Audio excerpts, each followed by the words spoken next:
குழந்தைகளா, அபிராமி பட்டர் கதையை கண்டினியூ பண்ணலாமா? இப்ப ராஜா அன்னைக்கு என்ன திதிங்கவும் அபிராமி பட்டர் என்ன சொன்னார்?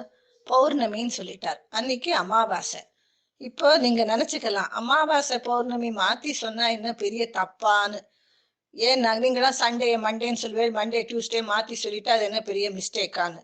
ஆனா அமாவாசைங்கிற அன்னைக்கு நிலாவே வராது, ஃபுல்லா இருட்டா இருக்கும். பௌர்ணமிங்கிற அன்னைக்கு முழு நிலா அப்படி ஒரு பிரகாசமா வரும். அதனால ரெண்டுக்கும் எவ்வளவு பெரிய வித்தியாசம்.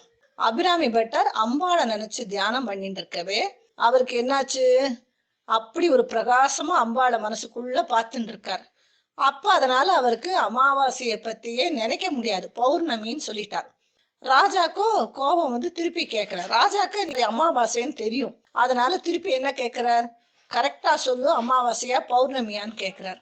உடனே இவர் கோபம் வந்தது. கண்ணை மூடிட்டு இவர் தியானத்துல இருக்கவே கேட்கறது ராஜாவா என்னன்னு தெரியாது, யாரோ சும்மா நம்மள திருப்பி திருப்பி கேட்கிறாளேன்னு சொல்லிட்டு பௌர்ணமி தான் போடான்னு சொல்லிடுறார்.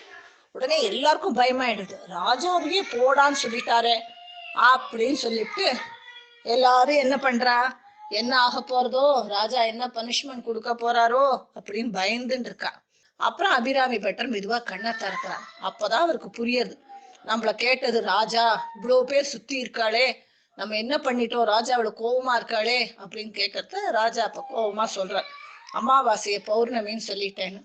அப்போ அவர் சொல்றாரு, நான் அம்பாளை நினைச்சுட்டு இருந்தேன், எனக்கு வேற எதுவும் தோணலைன்னா அதெல்லாம் சும்மா கதை அடக்காதீங்கோ, இன்னைக்கு இப்ப நீங்க சொன்னது உண்மையா இருக்கணும், அப்படி அம்பாள் உங்களுக்கு எல்லாம் பண்றான்னாக்க இன்னைக்கு ராத்திரி ஃபுல் முழு நிலா வரணும், அப்பதான் நாங்க நம்புவோம்.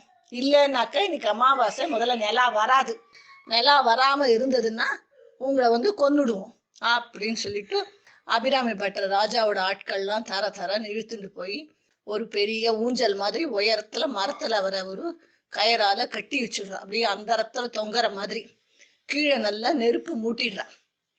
என்ன சொல்றா ராஜா? அப்ப சாயந்தரம் மணி 6 போகுது, இப்ப கொஞ்ச நேரத்துல நிலா வரணும், வரலைன்னா அந்த கயரை கட் பண்ணிடுவா, அப்ப தொப்புன்னு அவர் நெருப்புல விழுந்து செத்து போயிடும், இதுதான் பனிஷ்மெண்ட் அப்படின்னு சொல்ற. என்னாச்சு அபிராமி பட்டருக்கு? என்னாச்சு அப்புறமா சொல்றேன்.